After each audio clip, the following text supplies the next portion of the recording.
சொந்தக்காரங்களை கூப்பிட்டு ஒரு கிரக பிரவேசமே வைங்களேன், சாப்பிட்டு போறப்ப சொல்லிடுறான்ல, இந்த இடத்துல நீங்க இந்த கிச்சனை வச்சிருக்க கூடாதுன்னு. வேற என்னையா உச்சியில வைப்பாங்க, இங்க இந்த இடத்துல கிச்சன் வாஸ்துப்படி எனக்கு இன்னும் ஒரு மாதிரி இருக்கு, எதுக்கு விசாரிச்சுக்க அங்கிட்டு போயிடுவான்.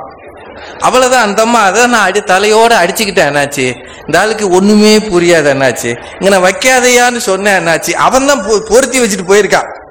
அந்த பட்டாசு போற வரைக்கும் வெடிக்கும், ஒண்ணுமே இல்லையா, ஒரு சாதாரண விஷயம், நம்ம சொந்தக்காரங்க தான். ஆனா அவங்களே வந்துட்டு போகும்போது எத்தனை குறை சொல்கிறார்கள். ஆனால் குறைகளை காணாமல் குறை ஒன்றும் இல்லை என்று போவதற்கு ஒரு சிலருக்கு தான் வாய்ப்பு இருக்கிறது, ஒரு சிலருக்கு தான் மனசு இருக்கிறது. அதை செய்வது என்பது சாதாரண விஷயமா? நீங்க செய்வது ரொம்ப சின்ன விஷயமா இருக்கலாம், நாம கொடுக்கறது 10 ரூபாயா இருக்கலாம், 100 ரூபாயா இருக்கலாம். இப்ப நாங்க மதுரையில கம்பன் கழகம் ஒண்ணு நடத்தினோம். கம்பன் கழகம் ஒரு 12 வருஷம் நடக்கிறது. நிறைய பெரிய மனிதர்கள் பணம் கொடுக்கறாங்க.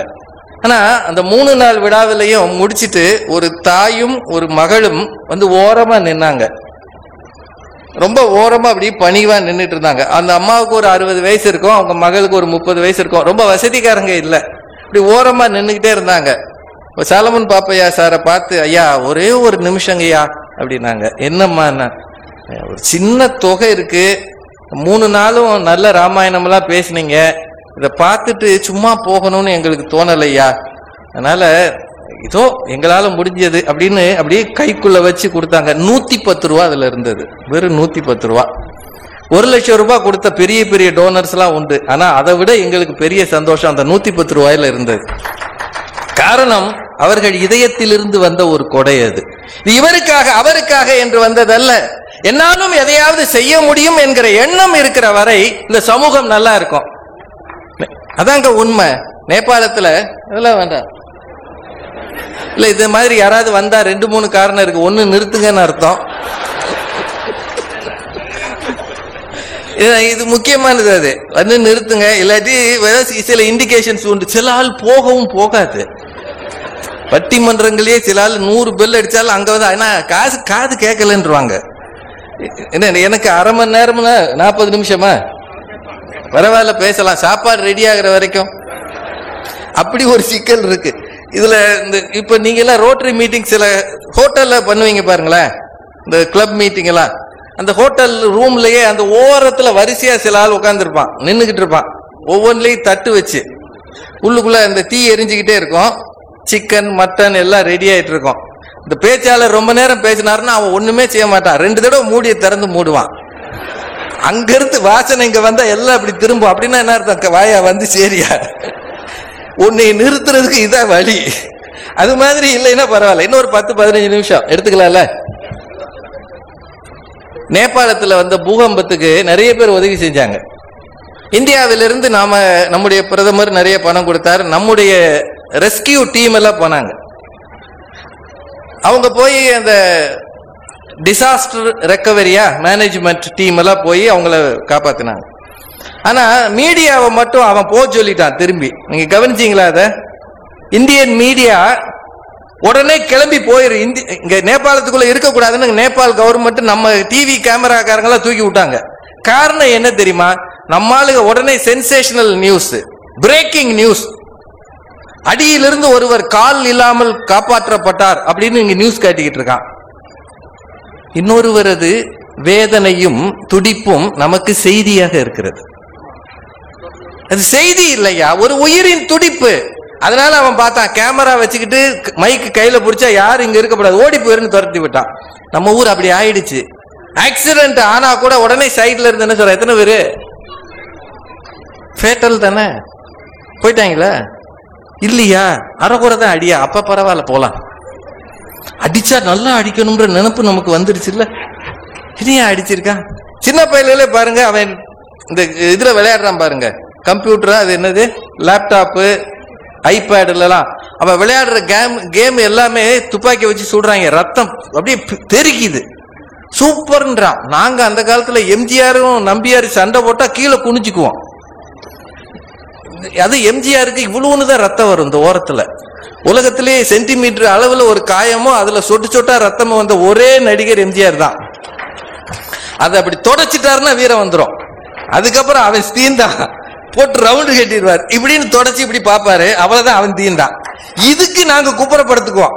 ரத்தம் பார்க்காத கோஷ்டி இன்னைக்கு பயலுக ரத்தத்திலேயே குளிக்கணும்ன்றான், அடிச்சு. இது மாதிரி காட்சிகள். இந்த தலைமுறை பிறரது வேதனைகளை உணராத தலைமுறையாக இருக்கிறது, பசியை உணராத தலைமுறையாக இருக்கிறது,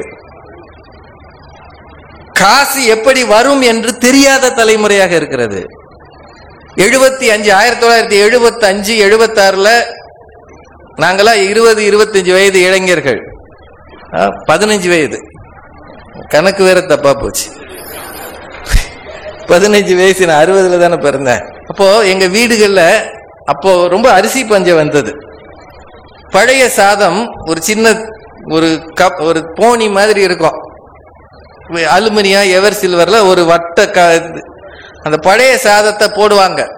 கையை அப்படி உள்ள விட்டோம்னா பருக்கையை தேடணும், தண்ணி தான் இருக்கும். அதுக்குள்ள அங்க யார கூப்பிடுறாரு, அவருக்கு பருக்கை இருக்குன்னு நினைக்கிறேன். அது கொஞ்சம் அமைதியா இருக்கு சொல்லுங்கய்யா, இது வேற. அப்படி கையை உள்ள விட்டோம்னா பருக்கை இருக்காதியா, தண்ணி தான் இருக்கும். அதையும் இப்படி கிட்ட கொண்டு போனா அந்த ரேஷன் அரிசியில ஒரு கெட்டவாட வரும். இன்னைக்கு இருக்கிற பிள்ளைகள் யாருக்கும் அது தெரியாது. அந்த சாதத்தை சாப்பிட்டுட்டு ஊறுகாய், 5 பைசா ஊறுகாய், அப்ப 5 பைசாக்கு ஊறுகாய், அதை ஓரமா எடுத்து இப்படியே நாக்குல வச்சுட்டு நாங்க எல்லாரும் இருந்திருக்கிறோம். வறுமையில் கொஞ்ச காலம் கூட உணராத பிள்ளைகளுக்கு அடுத்தவனுக்கு பசிக்கும் என்பது கூட தெரியாமல் போகும் இல்ல. இன்னைக்கு நம்ம பிள்ளைகளை விரட்டி விரட்டி ஊட்டுறோம். அவனே KFCல ஆர்டர் பண்ணி 800 ரூபாய்க்கு வாங்கிடுறான். இப்ப நாங்க எல்லாரும் சின்ன பிள்ளையில கடைக்கு போகணும்னா அப்பா கூட்டு போனதான் உண்டு.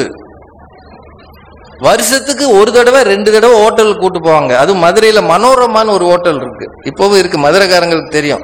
அங்க உள்ள போனோன்னே எங்க அப்பா ஆர்டர் பண்ணிடுவார், 2 இட்லி 1 தோசை எல்லாருக்கும். இன்னைக்கு உங்க வீட்டு நீங்க யாரு கூடயாவது ஹோட்டலுக்கு போங்க, மெனு கார்டை முதல்ல யாரு வாங்குறா? அவன் தான் வாங்குறான். நிம்பிடுப்ப டாட் யூ கீப் குவைட்ன்றான். அதுல இருக்கிறது அவனுக்கு தான் புரியுது. நம்ம ஏதாவது ஒண்ணு சொன்னோம்னா ப்ளீஸ் உங்களுக்கு 2 இட்லி சொல்லியாச்சுன்றான். அப்போ இந்த தலைமுறைக்கு மற்றவர்களை பற்றிய புரிதல் என்பது குறைவாக இருக்கிறது. அவனுக்கு வறுமை தெரியாது, வசதிகளில் வாழ்கிறான். இவர்கள் போய் இந்த பிள்ளைகளுக்கு உதவணும். நான் செய்வது சின்ன அளவில் தானே, என்னால் என்ன பெருசா சாதிக்க முடியும்னு சிலருக்கு தோணலாம். திரும்பவும் நேபாளத்தை பாருங்க, 1 வாரத்து வரைக்கும் ஒருத்தன் உயிரோடு இருந்திருக்கான், அவனை காப்பாத்தி இருக்கிறாங்க. எதை வச்சு இருந்தா அப்படின்னா அந்த அறையில் இருந்த சின்ன நெய் டப்பாவை வச்சு. பாத்தீங்களா பத்திரிக்கையில, சுலூன்னு நெய் டப்பா, அதையே அப்பப்ப சாப்பிட்டு எனர்ஜி வச்சுக்கிட்டு ஏறக்குறைய 7 days or 8 days உயிரோட இருந்திருக்கான். நாம கொடுக்கிறது சின்ன நெய் டப்பா மாதிரி தான், ஆனால் ஒருவேளை அது பலரது உயிரை காப்பாற்றுவதாக இருக்கக்கூடும். அதானங்க உண்மை. ஒரு பெரிய அறையில நிறைய சாப்பாடு இருக்கும்போது இவ்வளவு நெய் டப்பா ஒன்றும் இல்லை. ஆனால் எல்லாம் இடிந்த பிறகு அந்த நெய் டப்பா ஒருவனுக்கு வாழ்வுக்கு ஆதாரமாக இருந்திருக்கிறது என்றால், ரொட்டேரியன்ஸ் எடுக்கிற ஒவ்வொரு உதவி செயலும் இந்த சமூகத்தின் உயிர் நாடியாக அவர்களை காக்கக்கூடியதாக இருக்கும். அதான உண்மை. That is the gift to the society. நீங்க பிற உலகத்திற்கு நீங்கள் ஒளியாய் இருங்கள்னு கிறிஸ்து சொன்னார். ஆனால் உலகத்திற்கு நீங்கள் வெகுமதியாக இருங்கள், பரிசாக இருங்கள். அது கொஞ்சம் சிரமமானது. எப்படியும் ஆளு காசுல கூட்டிட்டு போய் அந்த அம்மாவுக்கு ஒரு நகை வாங்கி கொடுத்தா, என்ன வாங்கி கொடுத்தாலும் வெளியே வரும்போது ஒரு முகம் சுணக்கமா தான் இருக்கும். போத்தீஸ்ல கூட்டிட்டு போய் ட்ரெஸ் வாங்கி கொடுங்க. மதுரையில எல்லாம் போத்தீஸ் வந்திருக்க, அதுல எஸ்கலேட்டர் வச்சிருக்கிறாங்க. எஸ்கலேட்டர் நம்ம ஊருக்கு பழகல இன்னும். சில பேரு ரயில்வே ஸ்டேஷன்ல எஸ்கலேட்டர் இருக்கு, லக்கேஜை வச்சுட்டு ஆள் ஏற மாட்டேங்கிறான். லக்கேஜ் மட்டும் மேல போய்கிட்டே இருக்கு, ஐயோ ஐயோ ஐயோன்னு கத்துறான். போத்தீஸ்ல இன்னும் காமெடி இருக்கும். ஷாஜகான்ஸ்ல எஸ்கலேட்டர் வச்சிருக்கீங்களா சார்? கூடி சீக்கிரம் வச்சிருங்க சார். ஒரு திருநெல்வேலிக்காரரு அந்த இந்த எஸ்கலேட்டர்ல கிராமத்து கோஷ்டி கணவன் மனைவியா வரும். வந்தோடனே ஆம்பளை அப்படி தடுமாறி ஏறிடுவான், அந்த அம்மாவை விட்டுருவான். அவன் மட்டும் போய்கிட்டே இருப்பான். அந்த அம்மா கீழே, ஏன் ஓம்பாட்டுக்கு போற, ஏ வா, இவர் அங்க இருந்து ஏ வான்னு கூப்பிடுவான். அவன் எப்படி அத மேலதானே போகும், கீழே வரும். இந்த அம்மா ஒரு தடவை காலை வச்சா விழுந்துரும். தூக்கி விடுறதுக்குன்னே ஒரு ஆள் இருப்பாங்க. அவங்க கரெக்டா தூக்கி அந்த அம்மா வந்து இதுல எஸ்கலேட்டர்ல வச்சு கூட்டிட்டு வந்து அங்க மேல விடுவாங்க. அந்த நேரம் அந்த ஆள் சொல்லுவான் பாருங்க, என் கையை பிடிச்சிட்டு வராம நீ அந்த பைய கை பிடிச்சிட்டா வந்த, இன்னும் ஜாமானே வாங்கல, ஒண்ணும் வாங்கல, கலவரம் உண்டாயிரும். ஷாப்பிங் போறதுல கிஃப்ட் வாங்கணும் தானே கிளம்புறாங்க, சண்டை வரல. எதை வாங்கி வீட்டுக்கு கொண்டு வாங்க. அதனாலே பெரும்பாலான ஆண்கள் பர்ச்சேஸுக்கு அவங்களா போறதே இல்லை. நீங்க உங்க வீட்டுக்குன்னு ஏதாவது ஒரு பொருள் வாங்கிட்டு போங்க. இப்ப இங்க வந்திருக்கிறீங்க, இங்க என்ன வாங்குறது? காரைக்குடியில ஒரு வித்தியாசமான இந்த இங்க பசோட்டோ பிரதர்ஸா நம்ம ஒண்ணு இருக்குமே இந்த ஊர்ல, ஏதோ ஒரு பேக்கரியில சில குறிப்பிட்ட இது கிடைக்கும், பசோட்டோ அது ஏதோ இருக்கும், ஏதோ ஒன்று டிசோட்டோ அதெல்லாம் நீங்க வாங்கி வீட்டுக்கு கொண்டு போங்க. 3 நாள் கழிச்சு தான் அந்த அம்மா அதை பார்க்கும். வாங்கிட்டு வந்தீங்களா? இது யார் வாங்க சொன்னது? இல்லம்மா, ஊர்ல எல்லாரும் ஒண்ணு செஞ்சா நீங்களும் செய்யணுமா? நீங்க அதுக்காக என்ன செய்யணும்னா, இங்க இருந்து போய் காசு கொடுத்து வாங்கினதை வீட்டுல எப்படி சொல்லணும்னா, ஃப்ரீயா கொடுத்தாங்க. காரைக்குடி ரோட்டரி சங்கம் வந்த எல்லாருக்கும் ஒரு கிஃப்ட் டப்பா கொடுத்தாங்கன்னா, அப்படியா, இனிமே அடிக்கடி அங்கேயே வைக்க சொல்லுங்க. நீங்க அடிக்கடி அங்கேயே வைக்க சொல்லுங்க. நல்லா செய்யறாங்கல்ல, இதுதான் போனதுக்கே மிச்சம். மனித மனம் இருக்க எப்பவுமே பெரிய விஷயங்களை விட சின்ன விஷயங்களுக்கு ஆசைப்படும். புத்தகங்களை படிப்பதே ஒரு கலாச்சார வழக்கமாக கொண்டு வரும். 2 பேர், இதை நான் எல்லா இடத்துலயும் சொல்லுவேன், இங்கேயும் சொல்லுவதில் எனக்கு தயக்கம் இல்லை. 2 பேர் சந்திச்சாங்கன்னா என்னென்ன பேசுவாங்கன்னு ஒரு ரிசர்ச்சே இருக்கு. 2 பஞ்சாபிகள் சந்திச்சா சாப்பிட்டாச்சான்னு கேட்பாங்க. டெல்லிக்காரங்க கேட்டா கண்ணாக்கி அதான் கேட்பாங்க, சாப்பிட்டியா அதான் கேட்பாங்க. குஜராத்திகள் 2 பேர் சந்திச்சா, 2 பெண்கள் சந்திச்சா வீட்டுல துணி துவைச்சாச்சான்னு கேட்பாங்களாம். அவங்களுக்கு துணி துவைக்கிறது ரொம்ப முக்கியம் போல இருக்கு அவங்க ஊர்ல. நம்ம பையன் ஜீன்ஸ் போட்டா 18 நாள் துவைக்க மாட்டான், 19 நாள் வாஷிங் மிஷின்ல போட்டா வாஷிங் மிஷினே கவுந்து படுத்துக்குது, விட்டுருப்பா முடியலப்பா என்னால. அந்த ஊர்ல துணி துவைக்கிறது ரொம்ப முக்கியம் போல இருக்கு. பெண்கள் 2 பேர் சந்திச்சா துணி துவைச்சிட்டியான்னு கேட்பாங்களாம். நம்ம ஊர்ல என்ன கேட்பான்னு நினைக்கிறீங்க? என்ன எப்ப என்ன சேலை எடுத்த? மதினி உன் கல்யாணத்துக்கு கூப்பிட்டுச்சா கூப்பிடலையா? ஒன்ன கூப்பிடலையா? பக்கத்து தெரு கமலாவை கூப்பிடுச்சு, இன்னுமா உன்னை கூப்பிடல? 10 வச்சுட்டு தான் போகிறதுன்ற முடிவோடிய சில பேர் இருக்கும். 10 வச்சுட்டே பரட்டன் 16 வயது நிலை கவுண்டமணி சொல்லுவார். என்ன நகை வாங்கின? என்ன புடவை எடுத்த? தீபாவளிக்கு என்ன எடுக்க போற? இந்த கேள்விகளைத்தான் கேட்கிறோம். இல்ல ஆண்கள் 2 பேர் சந்திச்சா, என்ன இந்த வருஷமா ப்ரமோஷன் வந்ததா? இந்த வருஷமும் இல்லைன்டா, நீ விளங்க மாட்ட, இந்த மாதிரி தான் பேசுவாங்க. நாம ஒருவர் சந்தித்துக் கொள்கிற போது நல்லா இருக்கு. இப்ப 2 பிபி பேஷண்ட் சந்திச்சா என்ன பேசுவாங்கன்னு நினைக்கிறீங்க? உனக்கு எவ்வளவு? 2 சுகர் பேஷண்ட் சந்திச்சா, எனக்கு வந்து ஃபாஸ்டிங்லயே 700 ஆயிருச்சு. அப்ப ஹாஸ்பிட்டல் இருக்க வேண்டிய ஆளு நின்றுட்டு இருக்கான். நாம கலாச்சாரத்தை மாற்றுவோமா? ஒருவர் சந்திக்கிற போது இப்ப என்ன புத்தகம் படிச்சிட்டு இருக்க என்ற கேள்வியை கேட்க ஆரம்பிப்போமா? இப்ப என்ன புத்தகம் படிச்சிட்டு இருக்க? என்ன நாளைக்கு ஜியோகிராபி டெஸ்ட், அதைத்தான் படிச்சிட்டு இருக்க. அதை சொல்லலன்னா படிக்கிற புத்தகங்களை, பாட புத்தகங்களை தாண்டி எதை படித்துக் கொண்டிருக்க? என்ன இப்ப கேட்டா என்னால கட்டாயம் பதில் சொல்ல முடியும். என் வாழ்க்கையின் கடந்த 15 வருடங்களில் என்னை பற்றி எனக்கு ஒண்ணு பெரிய மிதப்புகள்லாம் கிடையாது. நிறைய தவறுகள், நிறைய தோல்விகள், அவமானங்கள் எல்லாம் எனக்கு இருந்திருக்கு. ஆனா ஒரு விஷயத்தை மாத்திரம் நான் விடாம செஞ்சேன். என்ன கஷ்டமான நாளாக இருந்தாலும் அந்த நாளில் ஒரு 20 நிமிஷமாவது எதையாவது படித்து விட்டு தான் உறங்குவது என்ற வழக்கத்தை மாத்திரம் நான் வைத்துக் கொண்டேன். மனதை விரிவாக்குகிறது. நண்பர்களை, புத்தகங்கள் இல்லாவிட்டால் வாழ்க்கை சுருங்குகிறது. நம்மை சுற்றி இருக்கிற மனிதர்களுடைய குறைகள் தான் கண்ணுக்கு தெரிகிறது. எந்நேரம் வீட்டுக்காரம்மா முகத்தை பார்த்தாலே பிடிக்கலன்றாரு. ஏன் சார் எப்ப பாரு போனை வச்சுங்க? அப்பதான் அந்த அம்மா முகத்தை பார்க்காம இருக்க முடியுன்றது. அந்த அம்மாவும் அதே தான் சொல்லு, சீரியல் பார்த்துக்கிட்டே இருக்கு. அவர் வந்தா இட்லி இருக்கு எடுத்து தின்னுங்குது. ஒருத்தர் முகத்தை ஒருத்தர் பார்க்க பிடிக்கல. அண்ணன் தம்பியில சேர்க்கவே மாட்டேங்கிறாங்க. வீட்டுல போன்லயே பேசினா, நான் விசேஷம் வச்சிருக்கேன் வந்துரு. உடனே இந்த அம்மா, அவங்க வீட்டு விசேஷத்துக்கு என்ன செய்ய போறீங்க? என்ன ஒரு 2000 ரூபாய். எதுக்கு 2000 ரூபாய்? போன தடவை அவங்க நம்ம வீட்டு விசேஷத்துக்கு 1000 ரூபாய் தானே செஞ்சாங்க. 1 ரூபாய் மேல போட்டு 1001 ரூபாய் கொடுத்தா போறாதா? மனிதர்களை பற்றிய வெறுப்புகள் வளர்ந்து கொண்டே இருக்கிறது. நமக்கு பக்கத்து வீட்டுக்காரனோட சந்தோஷமா இருக்கிறவன் தமிழ்நாட்டின் சரித்திரத்திலே யாருமே கிடையாது. பைக்கை எங்க நிறுத்திட்டான், நான் போட்ட கோலத்தை அவன் கலைச்சிட்டான், என் வீட்டு பால் பாக்கெட் மேல அவன் சைக்கிளை ஏத்திட்டான். என்னென்ன சண்டை! இப்ப மனம் விரிவடைவதற்கு என்ன வழி என்றால், ஒரு நாளைக்கு 20 நிமிஷம் நீங்க புத்தகத்தை படிக்கிற போது உங்களுக்கு தெரிகிறது இந்த உலகம் எவ்வளவு பிரம்மாண்டமானது என்று தெரிகிறது. எங்கெங்கோ இருக்கிற மனிதர்களை பற்றி படிக்கிற போது நாம் எவ்வளவு நிம்மதியாக மகிழ்ச்சியாக வாழ்ந்து கொண்டிருக்கிறோம் என்று புரிவதற்கே கஷ்டப்படுகிற யாரோ ஒருவரை பற்றி புத்தகங்களில் இருந்து தெரிந்து கொள்ள வேண்டியிருக்கிறது நாம். எனவே இந்த செல்பேசியிலிருந்து நம்மை குறைத்துக் கொள்ள வேண்டும் என்றால் புத்தகங்கள் ஒன்றுதான் வழி. அடுத்த முறை நான் என்னுடைய புத்தக கண்காட்சிக்கு வருகிற போது நீங்க எல்லாரும் ஒருத்தர் பார்த்தா என்ன முதல்ல விசாரிக்க, hello how are you, are you good என்று கேட்பதற்கு பதிலாக என்ன புத்தகம் படிக்கிறீர்கள் என்று ஒருவருக்கு ஒருவர் கேட்டுக்கொள்கிற கலாச்சார புரட்சி இந்த தர்மபுரியிலிருந்து ஆரம்பிக்க வேண்டும் என்று நான் நினைக்கிறேன்.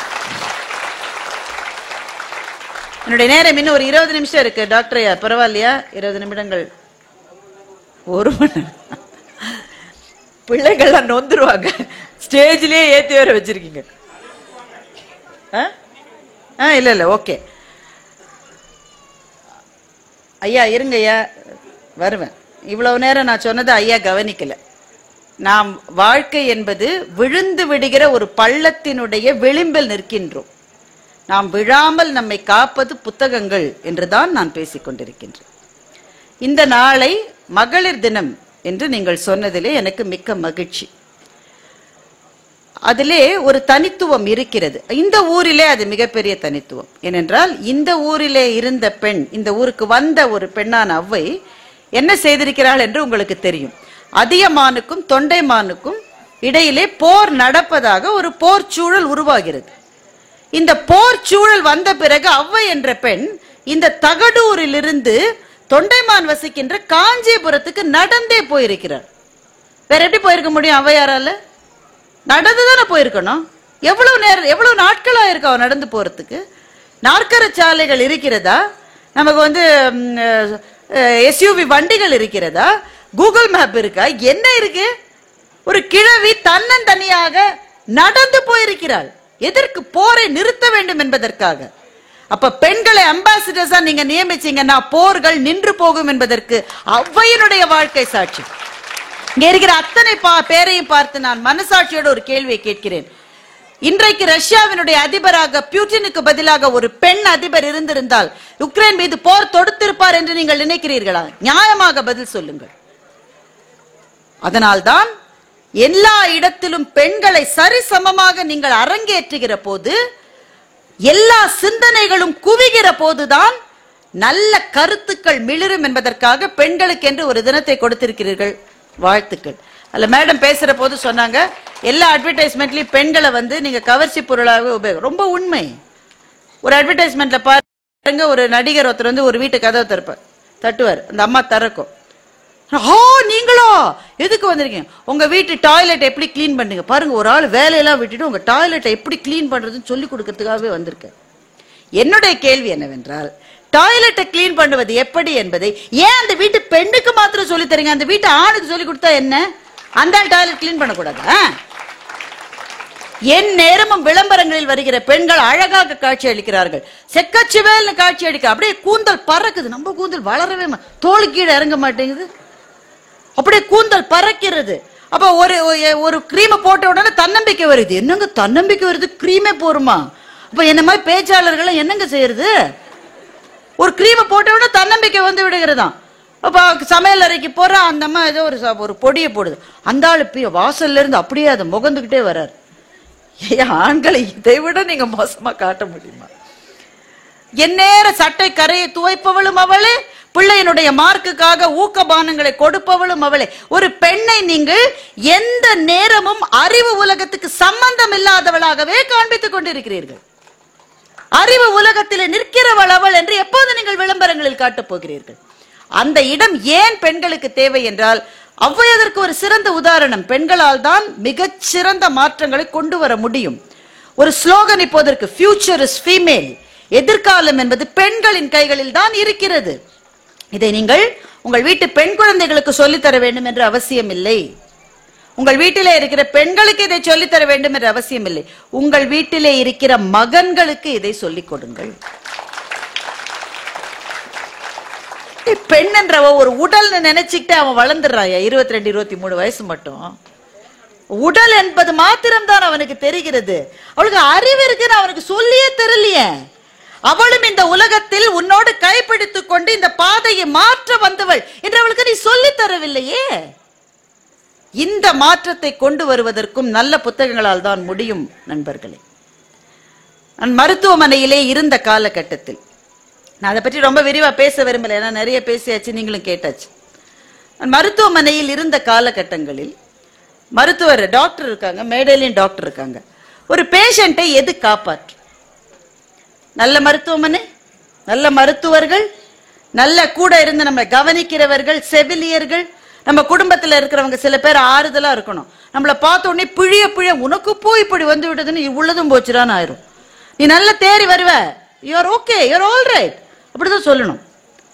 இது எல்லாம் தேவையான, இது எல்லாம் தேவை. இது எல்லாவற்றையும் விட எழுந்து வருவதற்கு மிகப்பெரிய தேவை என்னவென்றால், என்னால முடியுண்டான மனசுக்குள்ள ஒரு வைராகியம் இருக்கு பாருங்க, அதுதான் ஒரு பேஷண்ட்டை காப்பாத்து.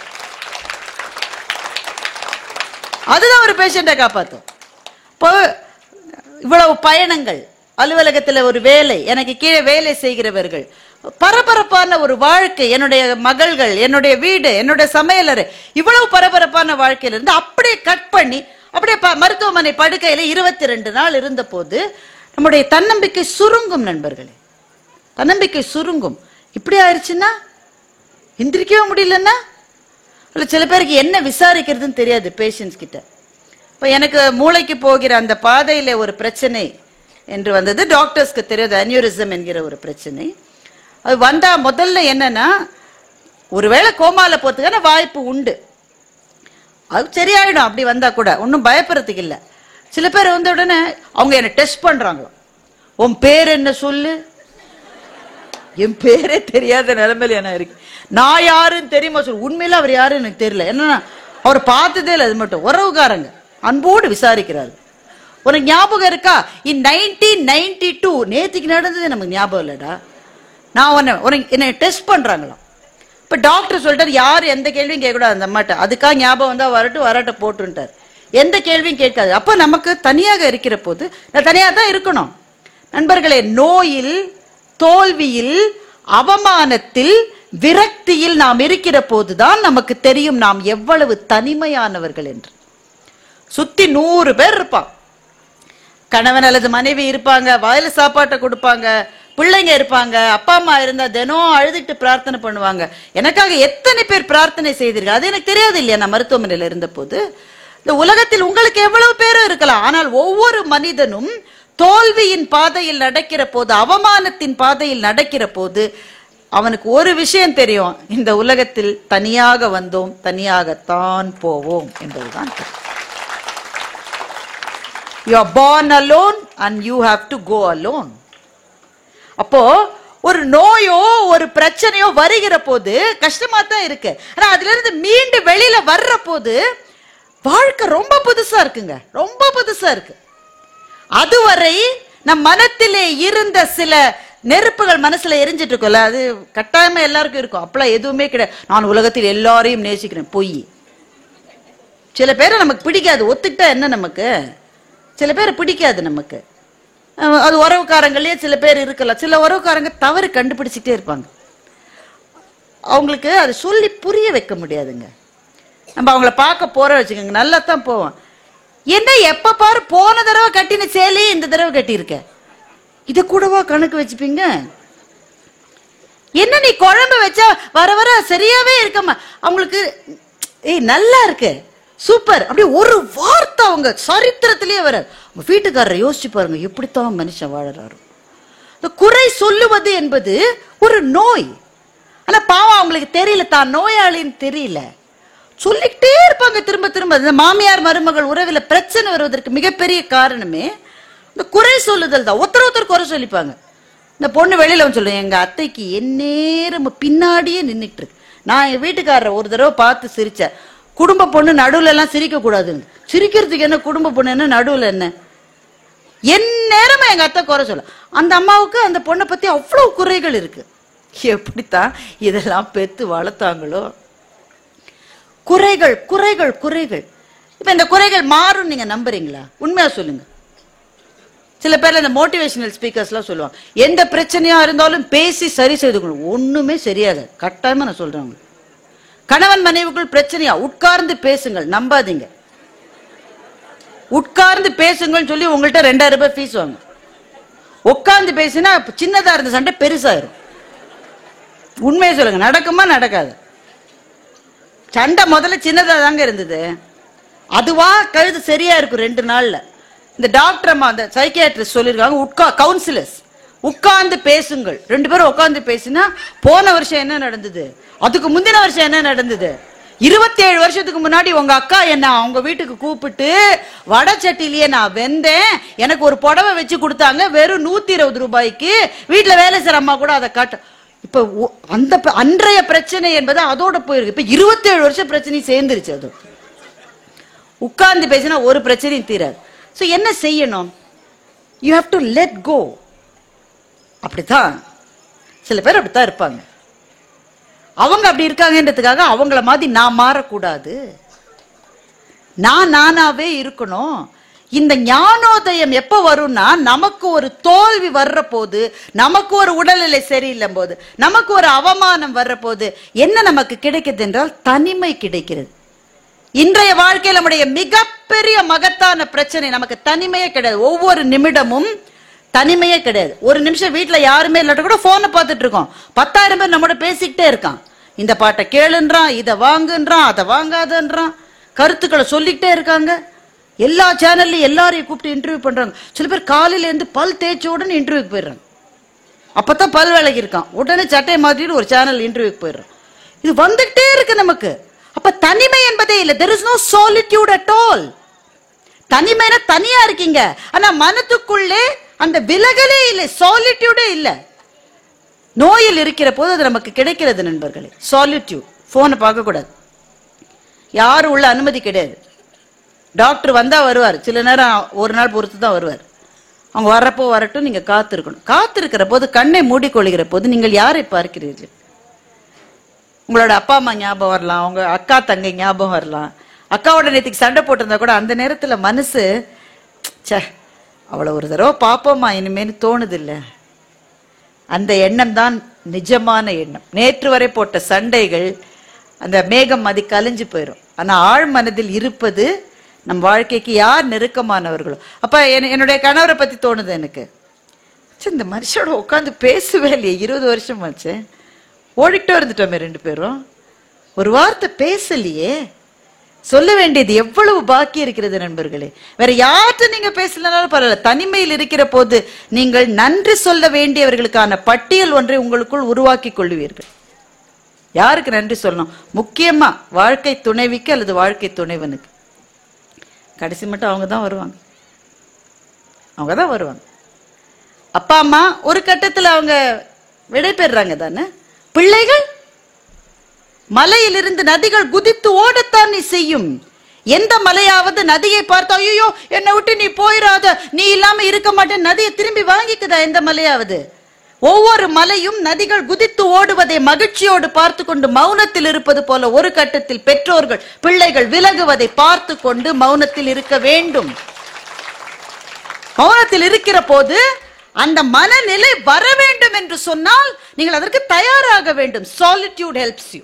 இந்த தகவல் உங்களுக்கு பிடிச்சிருந்தா லைக் பண்ணுங்க, உங்க ஃப்ரெண்ட்ஸுக்கு ஷேர் பண்ணுங்க, மறக்காம எங்க சேனலுக்கு சப்ஸ்கிரைப் பண்ணுங்க.